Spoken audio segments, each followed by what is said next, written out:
Assalamualaikum warahmatullahi wabarakatuh. Innal hamdalillah nahmaduhu wa nasta'inuhu wa nastaghfiruh wa na'udzu billahi min shururi anfusina wa min sayyiati a'malina. May yahdihillahu fala mudilla lahu wa may yudlil fala hadiya lahu. Asyhadu an la ilaha illallah wahdahu la syarika lahu wa asyhadu anna Muhammadan 'abduhu wa rasuluhu la nabiyya ba'dahu. Allahumma shalli wa sallim wa barik ala sayyidina Muhammadin Rasulillah. Allahumma shalli wa sallim wa barik wa ala alihi wa ashabihi wa man tabi'ahu wa mawala. Yang terhormat Bapak Tua Bangus, Bapak Insinyur Haji Muhammad Tengku Saputra, Yusuf Saputra, atau dia dipanggil dengan Bang Putra, yang saya hormati. Kemudian DKM Nasinur Salam, DKM Assalam, DKM Al-Ikhlas, DKM Al-Istiqomah, DKM Masjid Al-Falah, DKM Masjid Al-Marhamah, DKM Musola Murbatillah, dan DKM Masjid Al-Mufromin yang saya hormati, serta para asatidz dan ustadzah, para hujjaj, para kiai, para RT, RW, dan seluruh hadirin yang saya muliakan. Bersyukur kepada Allah Subhanahu wa Ta'ala. Alhamdulillah. Yang pertama, saya diizinkan atau ditakdirkan Allah untuk bersilaturahmi ke Bangus DKM Depok Utara. Ini luar biasa. Tanpa takdir Allah tidak mungkin ini terjadi. Yang kedua, kita semua sudah ditakdirkan, diberikan taufik serta hidayah oleh Allah Subhanahu wa Ta'ala untuk datang ke masjid ini, di mana tidak ada tempat terindah, tempat termulia di muka bumi ini lebih dari masjid, yaitu rumah Allah. Salawat dan salam semoga senantiasa tercurah, semoga senantiasa Allah sampaikan kepada junjungan kita Nabi besar Muhammad Sallallahu Alaihi Wasallam dan keluarganya dan para sahabatnya dan seluruh umatnya sampai zaman. Sebelum saya melanjutkan dengan paparan, saya ingin mengajak dan membiasakan juga, mudah-mudahan sudah dilakukan. Mumpung kita berada di tempat yang mulia ini, mari kita sampaikan permohonan kita kepada Allah Subhanahu wa Ta'ala.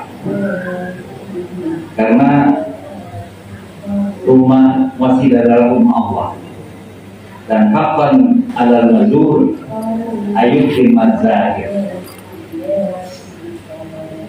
Kewajiban yang dikunjungi dari Allah secara hakikat, kita mengunjungi rumah Allah dan kita bertamu di rumah Allah. Dan kewajiban bagi al-mazur yang dikunjungi adalah memuliakan yang pertama. Oleh karena itu saya mengajak, yang pertama, ya Allah, kami mohon kepada agar saudara-saudara kami di seluruh dunia dimanapun mereka berada yang sedang kesusahan, mudah-mudahan diangkat kesusahannya. Yang sedang menderita, mudah-mudahan diangkat penderitaan. Yang sedang terlemahkan, mudah-mudahan diberikan kekuatan. Yang diberikan keterpurukan, mudah-mudahan diangkat dari keterpurukan dan menjadikan manusia-manusia yang berbahagia di dunia sampai ke akhir. Yang kedua, ya Allah, kami mohon agar saudara-saudara kami yang belum tersentuh hidayah yang belum mau mendirikan sholat, yang belum mau pergi ke masjid untuk berjamaah, yang belum mau membaca Al-Quran, ya Allah berilah mereka hidayah. Yang ketiga, ya Allah kami mohon kepada-Mu ya Allah, agar orang-orang yang berjasa bagi masjid-masjid yang ada di Jember Utara dan saudara kedua orang tua kami, kedua orang tua mertua kami, saudara-saudara kami, dan orang-orang yang telah berjasa pada kami yang sudah wafat, ya Allah ampuni seluruh doanya, ampuni seluruh dosa, terima segala amal solehnya, lapangkan kuburannya, dan diterima isimu sehingga jadikan kuburan mereka taman dari bagian surga, bagian dari taman surga. Yang selanjutnya, ya Allah jadikanlah keluarga kami, keluarga anak kami menjadi keluarga yang sakinah, yang dipenuhi dan dilimpahi rahmat, mawaddah dan rahmat, yang dikaruniai putra putri, cucu dan cucu, putra putri dan cucu-cucu yang soleh dan soleh, dikaruniai rezeki yang halal, yang melimpah dan penuh dengan berkah. Ya Allah, jadikanlah kehidupan kami di penghujungnya dengan husnul khotimah. Izinkanlah kami dan berilah kami kemampuan untuk menutup segala kata, untuk menutup segala ucap ketika kami berada di dunia ini dengan kalimat La ilaha illallah ala dini wa kulli nabiyyin salih. Al-Fatihah. A'udzu billahi minasyaitonir rajim. Bismillahirrahmanirrahim. Alhamdulillahirabbil alamin arrahmanir rahim maliki yaumiddin. Iyyaka na'budu wa iyyaka nasta'in ihdinas siratal mustaqim. Siratal ladzina an'amta 'alaihim ghairil maghdubi 'alaihim waladdallin. Karena menjelang dan bukan menjelang ada tahun politik aja sebetulnya, tetapi kapanpun jangan pernah dilupakan kita memohon kepada Allah dari hati nurani yang terdalam. Mungkin setiap sholat atau ada kesempatan atau dalam pertemuan doakan negara kita. Ya Allah, jadikan negara kami Republik Indonesia jadi negara yang baldatun thayyibatun wa rabbun ghafur, yang dipimpin oleh para pemimpin yang jujur, adil dan amanah, yang muslim mutakin, yang mencintai bangsa negaranya dan masyarakatnya. Untuk itu mudah-mudahan perjalanan ke depan di tahun politik tidak menghancurkan persaudaraan kita, tidak menghancurkan bangunan masyarakat kita dan negara kita, dan kemudian Allah berikan kepada kita pemimpin yang terbaik yang Allah miliki dari muka bumi Indonesia ini. Al-Fatihah. Bismillahirrahmanirrahim. Alhamdulillahirabbil alamin arrahmanir rahim maliki yaumiddin. Iyyaka na'budu wa iyyaka nasta'in ihdinas siratal mustaqim. Siratal ladzina an'amta 'alaihim ghairil maghdubi 'alaihim waladdallin. Dengan penuh keyakinan, karena diaminkan oleh banyak orang, maka doa tersebut insya Allah diterima. Dan saya mengajak setiap ada subuh keliling, doa semacam itu tolong dibacakan. Karena ini adalah satu momen yang terpenting yang tidak mungkin bisa dilakukan di luar momen itu. Hadirin yang dimuliakan Allah, sebetulnya saya sudah siapkan 2 PPT dan mudah-mudahan bisa jadi oleh-oleh ya. Karena yang mungkin saya jelaskan dalam waktu yang pendek. Mungkin kalau perlu nanti dijelaskan mungkin dengan Zoom atau dengan piramidi yang lain. Dan insya Allah bagi DKM yang memerlukan, nanti PPT-nya sudah ada di Musra Dakwah, mungkin bisa kemungkinan, atau pengurus Majelis Al-Muqarrab. Kalau sekarang kita mau berbincang aja. Hadirin yang dimuliakan Allah, dalam sebuah hadis Rasulullah SAW bersabda, Al-masajidu buyutullahi fil ardh. Bahwa masjid itu adalah rumah Allah yang ada di permukaan bumi. Tudhi'u li ahli sama, Kama dhuhi'un nujumus sama ila al. Masjid ini bersinar, memancarkan cahaya yang bisa dilihat oleh seluruh langit, seperti halnya bintang yang ada di langit, memancarkan sinar dan bisa kita tangkap dari bumi. Tadi yang memuliakan Allah, begitu indahnya masjid. Oleh karena itu saya katakan tidak ada tempat yang paling mulia di bumi ini kecuali masjid. Kenapa? Karena masjid adalah rumah Allah, rumah tempat beribadah kepada Allah, rumah yang dimuliakan oleh Allah. Dan tadi sudah dikatakan bahwa siapapun yang datang ke masjid Az-Zahir, maka Allah berkewajiban menetapkan pada dirinya ayyukrimal mazlum, memuliakan orang yang mengunjungi, sama ayyukrimal zahir, orang yang mengunjungi. Oleh karena itu hadirin yang memuliakan Allah, kalau kita ke masjid harus bawa seluruh masalah yang kita miliki, seluruh kesulitan yang kita miliki, seluruh penderitaan yang kita miliki, seluruh hajat yang kita miliki, bawa ke masjid.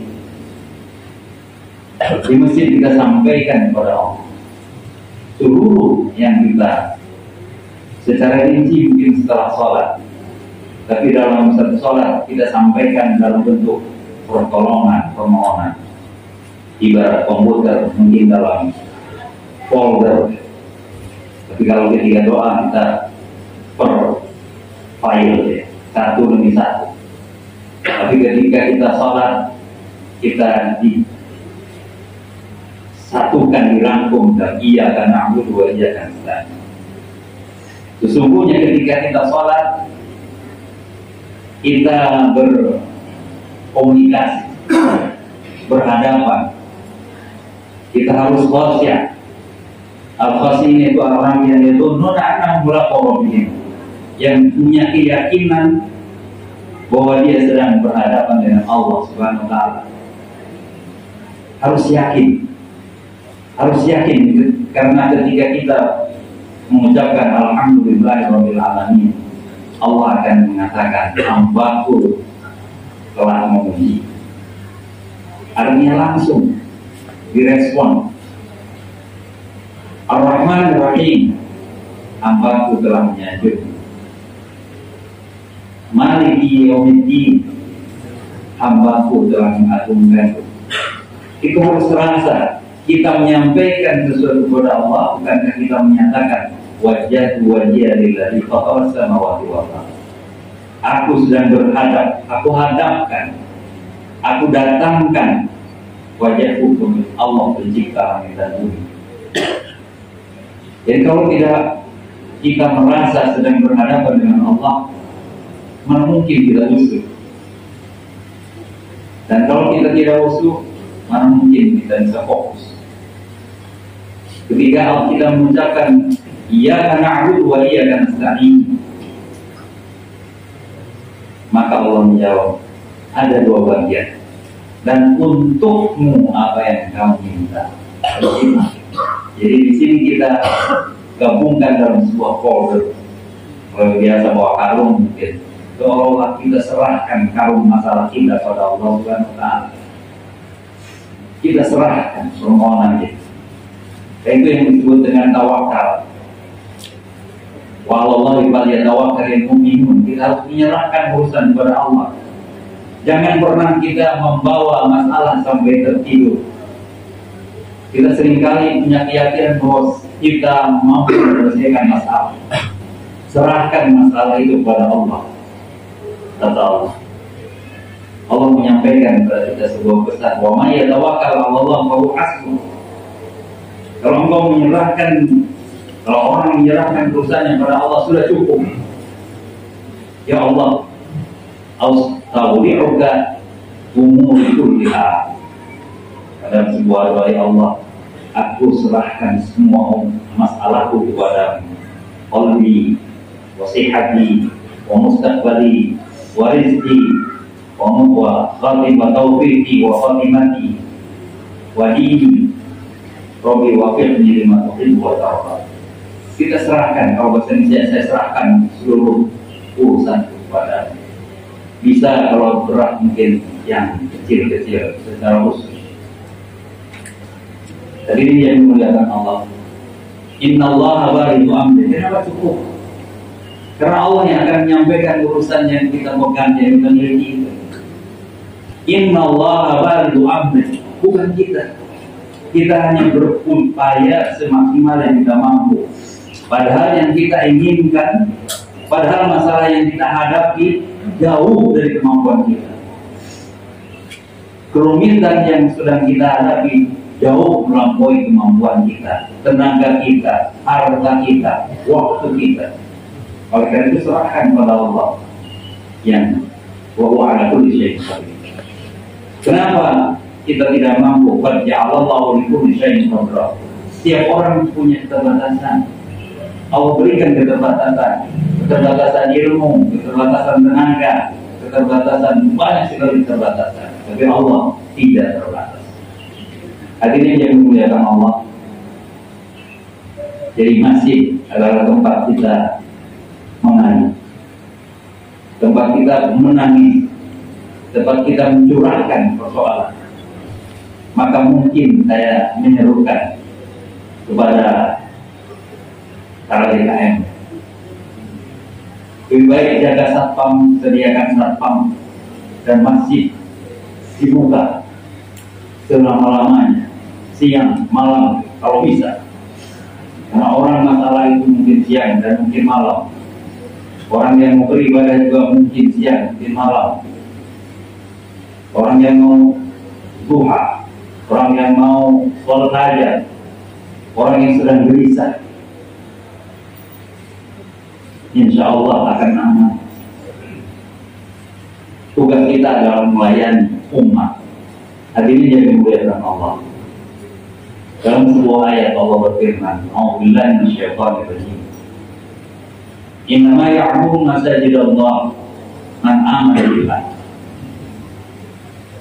wal yawmil akhir wa aqama shalah wa ata zakat fa saulaika ayakunu minal muhtadin." Sesungguhnya orang yang memakmurkan masjid hanyalah orang yang beriman kepada Allah, beriman kepada hari akhirat, mendirikan sholat, mengeluarkan zakat, dan Allah janji mereka semua akan mendapatkan petunjuk, akan mendapatkan hidayah. Hadirin yang dimuliakan Allah, kembali kepada DKM. DKM harusnya mampu menumbuhkan para pemakmur masjid, bukan menunggu datangnya orang ke masjid. Insya Allah dengan sudah 15 tahun ini, suling ini berjalan, mungkin sudah memperoleh kemajuan dibandingin orang yang tidak suling. Jadi yang harus ditumbuhkan adalah dari hari ke hari bagaimana membangun jamaah, membangun masyarakat yang mau membangkurkan masjid. Caranya bagaimana? Kita harus fungsikan fungsi dari DKM. Yang pertama, sesuai dengan ayat tadi, DKM itu harus mampu meningkatkan keimanan jamaah. Fungsinya, programnya dengan cara apa? Bisa berbagai cara. Yang kedua, meningkatkan orang beriman pada hari akhirat.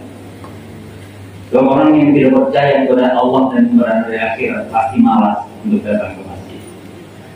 Kalau orang yang percaya kepada Allah seperti tadi, kita akan dimuliakan oleh Allah di dalam masjid. Kalau kita percaya kepada Allah di masjid adalah tempat mencurahkan segala macam persoalan. Ada persoalan di rumah, pergi ke masjid, mohon kepada Allah, insya Allah pulang sudah ada perubahan. Hari ini yang dimuliakan Allah.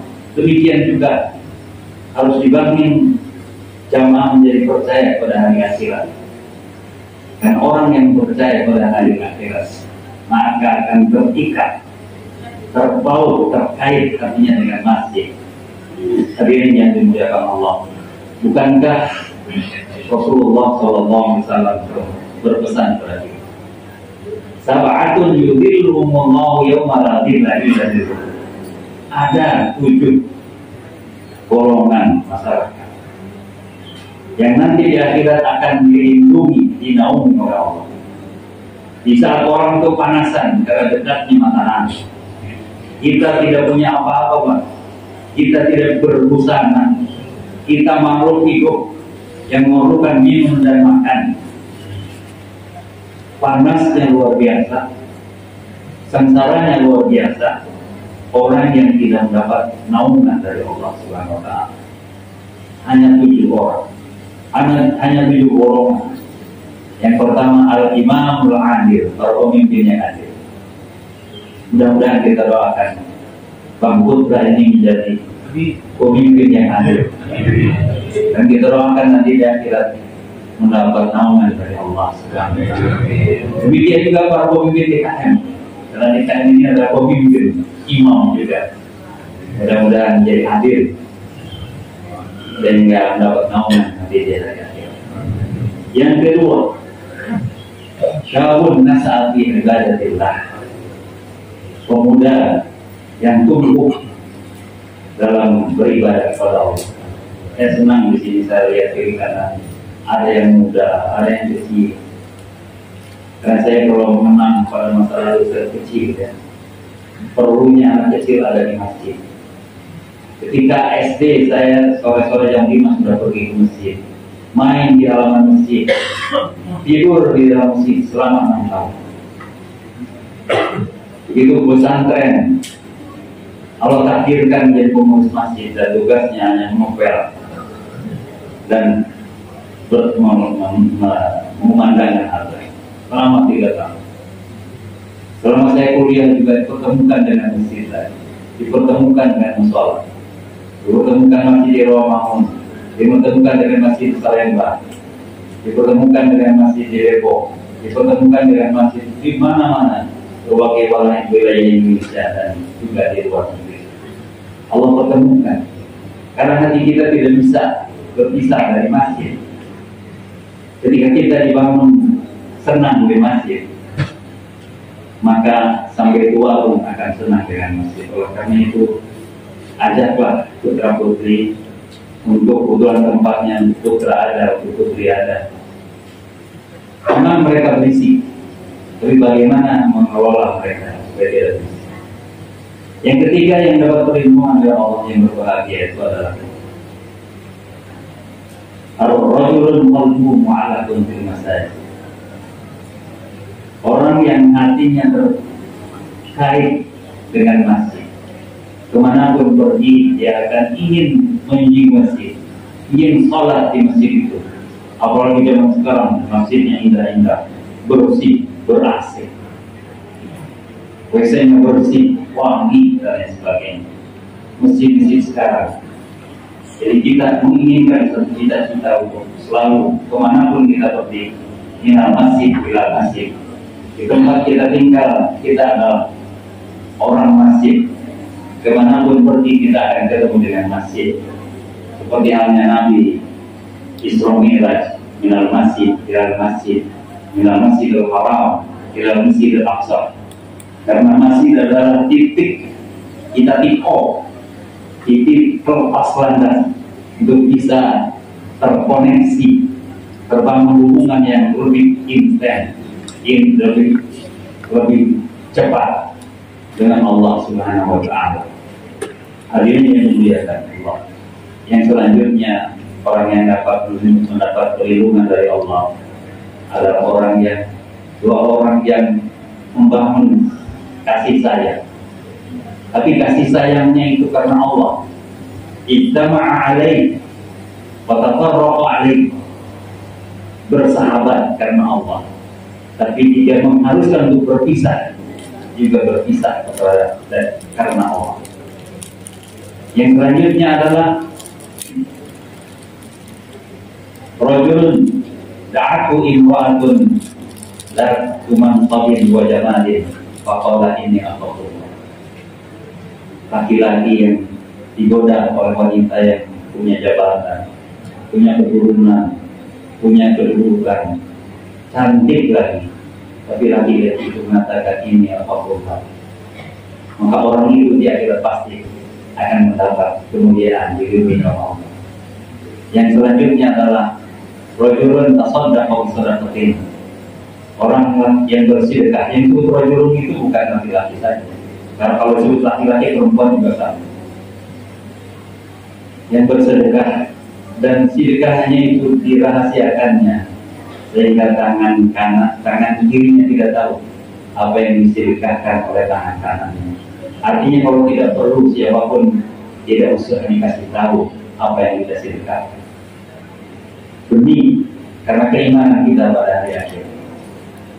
Yang selanjutnya, yang terakhir adalah rajulun dzakarallahu khaliyan wa qadhat 'aina, orang yang berzikir kepada Allah dengan bersunyi-sunyi, kemudian meneteskan air mata yang sangat indah. Bisakah kita melakukan? Kita usahakan. Maka kenapa kita tidak bisa? Karena kita merasa jauh dari Allah. Kita merasa jauh dari Allah.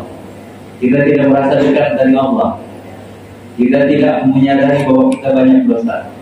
Kita tidak menyadari banyak hajat yang semuanya bisa Allah lakukan, menghapuskan dosa.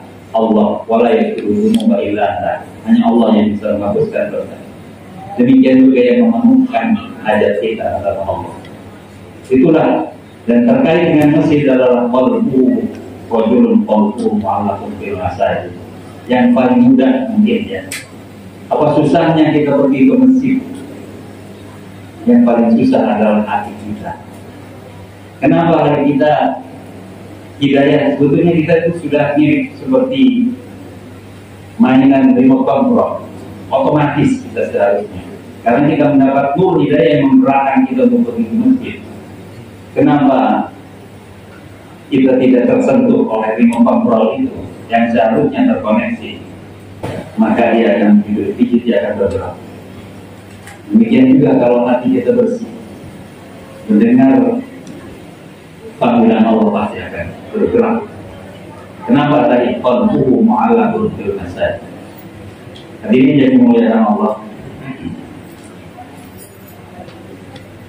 Wa aqamas shalah. Yang selanjutnya tugas atau fungsi DKM adalah membangun, menyadarkan umat, menyadarkan jamaah untuk mendirikan salat. Oleh karena itu saya mengajak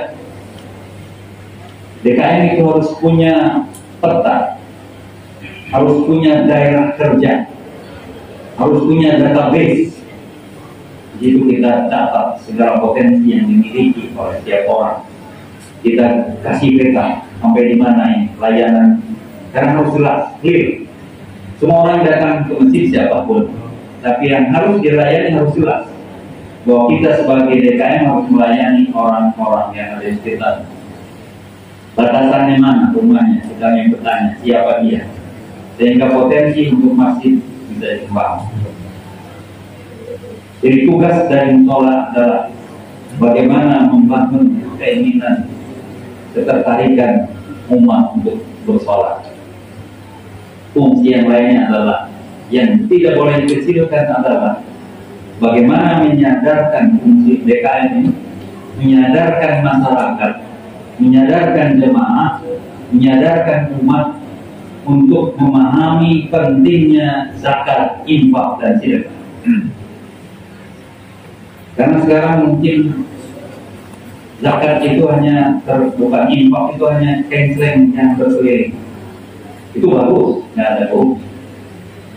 Tetapi sudahkah ada untuk musola, untuk masjid, donatur yang tetap? Karena untuk masuk surga itu harus diprogramkan. Jangan ini ada uang sisa. Sesungguhnya 1 tahun ini kita programnya berapa ribu, berapa juta. Baik program Jadi bukan insidental. Jadi setiap bulan tugas TKM tinggal beli nabi. Sudah berapa donatur tetap musola ini, masjid ini? Sudah berapa musaki yang ada di jamaah? Bagaimana infak sedekahnya dan yang lain-lain, sehingga masjid dengan itu akan menjadi makmur. Masjid bisa membayar imam yang hafiz, membayar muadzin yang bagus, membayar sekretaris, pegawai yang muda-muda, anak muda yang belum bekerja, masih kreatif, masih semangat. Jangan dianggurkan, jangan biarkan mereka itu sedikit atau banyak harus dilibatkan, karena mereka yang akan melanjutkan orang-orang tua. Jangan nanti juga ada yang melanjutkan. Tidak lagi sekarang. Kita harus memang menyiapkan. Tidak mudah mungkin nanti mungkin tidak. Namanya program itu jangan mungkin, tapi harus dilakukan. Jadi sekali lagi fungsi utama berdasarkan surat At-Taubah ayat 18 itu adalah membangun jamaah yang beriman kepada Allah dan hari akhirat. Orang jamaah yang mendirikan sholat berjamaah tentu bagi laki-laki diambil. Kemudian orang yang menyadari pentingnya infak zakat. Hadirin yang dimuliakan Allah. Mungkin karena sudah siang saya akan menyampaikan beberapa ayat lagi. Anggaplah sebagai tadabbur atau tadarus ini. Karena subhanallah yang luar biasa di masjid itu. Kalau kita membaca Quran, yatadorosuna, kemudian kita kaji, mungkin bacaan memperbaiki bacaannya, mungkin menyampaikan pesannya. Bayangkan apa yang disabdakan Rasulullah. Wa majtama'a qaumun fi baitin min buyutillah. Tidak satu pun kelompok yang berkumpul di dalam rumah Allah masih yatluna kitab Allah, kemudian membaca kitab Allah, wa yatadarrasuna, dan bertadarus. Masih terkaprah kita tadarus itu ngebut ingin selesai. Kalau itu qiraah. Kalau tadarus itu mengkaji, jadi jangan pakai targetnya selesai.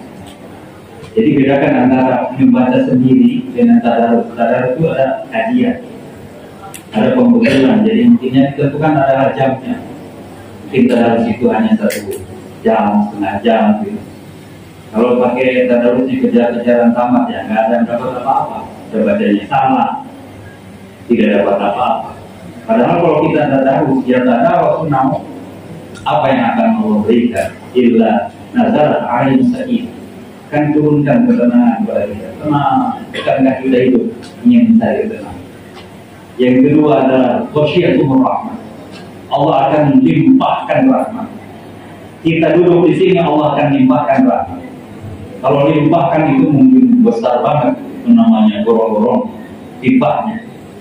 Kalaulah kita ibaratkan rahmat itu adalah air yang mengalir, dan air yang mengalir ini adalah pipa sebesar ini.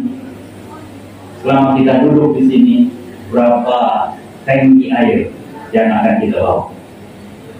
Karena kita supaya membayangkan itu gampang, karena Allah dan Rasulnya mengatakan gosyiatum rahmat wa habbathumul malaikat, dan Allah akan datangkan malaikat, beribu-ribu malaikat yang mendoakan orang yang ada di sana. Apa doanya? Allahumma ighfir lahu warhamhu. Yang ketiga, Allah membanggakan kita di hadapan makhluk-makhluk Allah yang lain. Wa dzakarahumullahu fiman. Hadirin yang dimuliakan Allah, itu sebagai penutup akan mengajak saudara supaya Auzubillahi minasyaitonir rajim, fi buyutin adzinallahu an turfa'a wa yuzkara fiha ismuhu. Di rumah-rumah Allah yang Allah perintahkan untuk dimuliakan, yang untuk ditinggikan, dan untuk diingat asma Allah, disebut, diingat asma Allah di dalam rumah itu. Yusabbihu lahu fil ghudwi wal asar. Orang-orang bertasbih di situ pagi maupun sore. Dalam sholat ada tasbih, setelah sholat ada tasbih, pagi bertasbih, sore bertasbih. Siapa itu? Rijalun la tulhihim tijaratun wala bai'un an dzikrillah wa iqamis shalah. Yang bisa melakukan itu siapa? Adalah orang-orang yang sholatnya tidak dikalahkan oleh bisnis, tidak dikalahkan oleh pekerjaan. Di sholat adalah kewajiban kita kepada pencipta kita, kepada Allah kita, kepada Rabb kita, kepada Raja kita. Tapi kita seringkali kalah dengan ceret-ceret kita. Pada Allah tidak ada yang lebih tinggi dari Allah. Allahu Akbar. Tapi kita seringkali menduakan, mentigakan, mensepuluhkan. Tapi kalau orang yang tadi katakan dijalun latul imam, dijalun melalui nanti bila, kemudian yaqomatul yaqomuna yawman tataqallabu fihi al-qulub wal absar. Kenapa? Karena mereka itu takut kepada Allah, takut pada hari di mana pada hari kiamat itu bergoncang mata dan hati. Ada fungsi tadi yang kelima, yang keempat ya dari fungsi masjid. Maaf saya ulangi. Walam yahsya illallah. Tugas fungsi sholat DKM adalah membuat orang itu takut kepada Allah, bukan takut kepada orang, bukan takut kepada harimau, tapi dibangun rasa takut kepada Allah. Mereka itu akan yajziyahumullahu bima ahsana bima amilu. Orang yang melakukan sholat tidak dikalahkan dengan bisnis, dengan pekerjaan. Dia yajziyahumullahu ahsana bima amilu. Yakinlah bahwa Allah akan membalas dengan yang terbaik. Bukankah kita ingin yang terbaik dari raja kita? Siapa yang bisa menentang Allah? Pemilik langit dan bumi, yang memegang kehidupan dan kematian kita. Kata Allah, wa yajziyahum ahsana ma amilu wa yazidahum min fadlih. Dan Allah kasih akan dilimpahi karunia-Nya, ilmunya, rezekinya, anaknya, apapun Allah akan kasih karunia. Tapi beratnya kita seringkali sholat itu adalah nomor 2, nomor 3, nomor 10, sehingga ahsana ma amilu tidak dapat, yazidahum min fadlih tidak dapat. Allahu yarzuqu man yasha' bighairi hisab.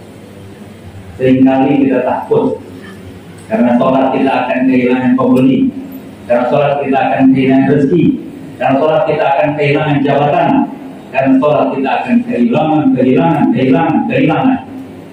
Padahal pemilik alam dan dunia Allah, dan Allah menutup ayat ini dengan pernyataan yang indah.